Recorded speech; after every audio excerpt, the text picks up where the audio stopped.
इस वीडियो में बात करते हैं एरेज की। तो इससे पहले आपने वेरिएबल के बारे में पढ़ा। तो वेरिएबल क्या काम करता है? सिंगल वैल्यू को स्टोर करने का काम करता है। अगर मान लीजिए आपको एक से ज़्यादा वैल्यूज़ को स्टोर करना है तो वहाँ पर आप क्या करेंगे? तो वहाँ पर कॉन्सेप्ट आ जाता है एरेज का।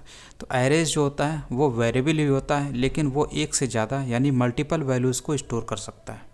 तो इससे हमें फ़ायदा क्या होता है? इससे हम सेपरेट वेरिएबल्स, सेपरेट वैल्यूज़ को स्टोर करने के लिए इस्तेमाल करने से बच जाते हैं और हम बहुत सारे वैल्यूज़ को सिंगल वेरिएबल में स्टोर कर लेते हैं और इसी वेरिएबल को हम बोलते हैं एरेज।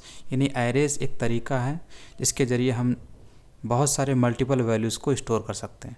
इसको बनाया कैसे जाता है, इसका सिंटेक्स क्या होता है? तो सिंटेक्स कुछ इस तरीके का होता है जहाँ पर आपका ये एरे का नेम है और यहाँ पर आपका टाइप होता है, यानी कि एरे में किस टाइप का डेटा है तो वहाँ डेटा का टाइप आपको लिखना पड़ता है और डेटा का टाइप के जस्ट बगल में आपको स्क्वायर ब्रैकेट देना होता है। तो ये आपका एरे का इस तरीके से डिक्लेरेशन किया जाता है और लास्ट में आपका सेमी कॉलन है। इस तरीके से आप एरे का डिक्लेरेशन करते हैं और इसी में अगर इसी एरे में आपको वैल्यू डालना है तो आप कुछ इस तरीके से वैल्यू दे सकते हैं। तो वैल्यू देने के लिए आप इक्वलिटी सिंबल के बाद कर्ली ब्रेसेस में ये वैल्यू सप्लाई करते हैं। जैसे एक वैल्यू ये है, दूसरा ये है और सभी कौन से हैं? सभी स्ट्रिंग टाइप के हैं, क्योंकि इस एरे में आपके जो आइटम हैं यानी जो वैल्यू हैं वो स्ट्रिंग टाइप के ही होने चाहिए, इसलिए यहाँ पर आपको स्ट्रिंग लिखा हुआ दिख रहा होगा। तो इस तरीके से ये एक एरे है, ठीक है, जिसका नाम क्या है? कार्स नाम का एरे जिसमें ये वैल्यू पड़ी हुई है और सारी स्ट्रिंग टाइप की हैं, ठीक है। इनको आपको कर्ली ब्रेसेस में लिखना है, लास्ट में आपको सेमी कॉलन देना है। ये वैल्यूज़ जो होती हैं ये आपके ये कामा से सेपरेट होंगे, ठीक।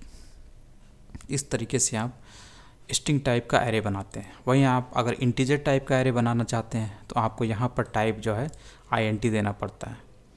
ये बताता है कि इस वेरिएबल में यानी इस एरे में किस टाइप का डेटा है, इंटीजर टाइप का, ठीक है। तो ये 10, 20, 30 ये इंटीजर टाइप के हैं। तो आपने इंटीजर टाइप का एरे बना दिया। इस एरे का नाम क्या है? माइनम।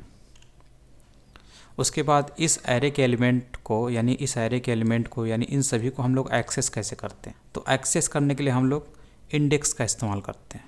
इंडेक्स का मतलब होता है ये जो एलिमेंट्स होते हैं एरे के, ये किसी ना किसी पोजीशन पे बैठे होते हैं। इस पोजीशन को हम लोग बोलते हैं इंडेक्स। तो इंडेक्स जो होता है वो इसका कैलकुलेशन हम लोग लेफ़्ट टू राइट करते हैं, यानी कि ये पहला वाला जो आइटम है वो 0 इंडेक्स पे है, ये दूसरा वाला 1 इंडेक्स पे है, ये तीसरा वाला 2 इंडेक्स पे, ये चौथा वाला 3 इंडेक्स पे है। तो अब अगर आपको ये एक्सेस करना है तो इसका इंडेक्स है 0, तो 0 पोजीशन है इस आइटम की। तो इसे एक्सेस करना है तो एक्सेस करने के लिए आप एरे का नेम लिखते हैं और उसके बाद स्क्वायर ब्रैकेट में इंडेक्स नंबर लिखेंगे उस आइटम का जिसको आपको एक्सेस करना है। तो आपको वॉल्वो एक्सेस करना है, इस वैल्यू को एक्सेस करना है तो आप इसकी पोजीशन देंगे, यानी कि इसका इंडेक्स नंबर देंगे स्क्वायर ब्रैकेट के अंदर।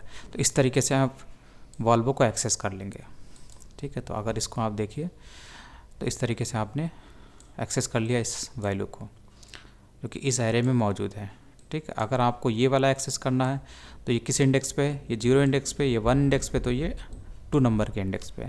आप यहाँ पे सिंपली 2 कर देंगे तो इससे आपको यहाँ पे क्या वैल्यू मिलेगी? ये फोर्ड वाली जो वैल्यू है यही आपको यहाँ पे दिखाई देगी, क्योंकि 2 नंबर के इंडेक्स पे फोर्ड बैठा हुआ है इस तरीके से,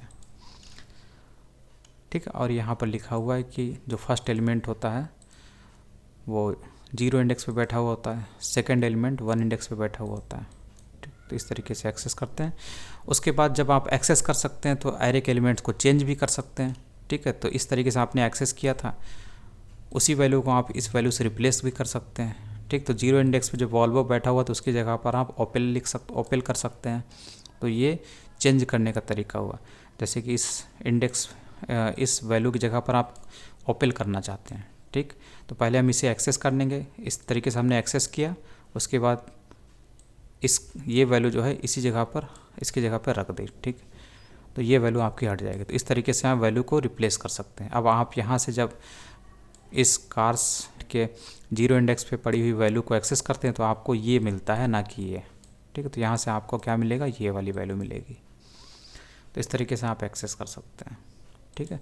और कोई दूसरी वैल्यू भी लिख सकते हैं। सपोज अगर आपको इस जगह पर कोई और वैल्यू रखनी है, ठीक, तो या फिर आप इस जगह पर आप कोई दूसरी वैल्यू रखना चाहते हैं तो इस जगह का इंडेक्स क्या है, 1 इंडेक्स है, तो आप यहाँ पर 1 कर दीजिए। और इसकी जगह पर BMW की जगह पर क्या रखना चाहते हैं, कोई नंबर मान लीजिए स्ट्रिंग के रूप में आप लेना चाहते हैं, मान लीजिए 100 को स्ट्रिंग के रूप में आप रखना चाहते हैं यहाँ पर, ठीक। तो यहाँ पर आपका क्या आ जाएगा, और इसी को यहाँ से एक्सेस भी करना चाहते हैं तो अब आपका यहाँ पर आंसर क्या आएगा, 100 आएगा, क्योंकि जो एरे है उसके BMW वाले सेक्शन को आपने बदल के रख दिया इस 100 स्ट्रिंग से। 100 नंबर है लेकिन इसको एज स्ट्रिंग मैंने रखा है क्योंकि यहाँ पर स्ट्रिंग वैल्यू ही इसमें आ रही है, ठीक है। इसीलिए स्ट्रिंग 100 वैल्यू से इसको BMW को रिप्लेस कर दिया गया। उसके बाद आपने यहाँ से एक्सेस किया तो आपको 100 मिलता है स्ट्रिंग वैल्यू के रूप में।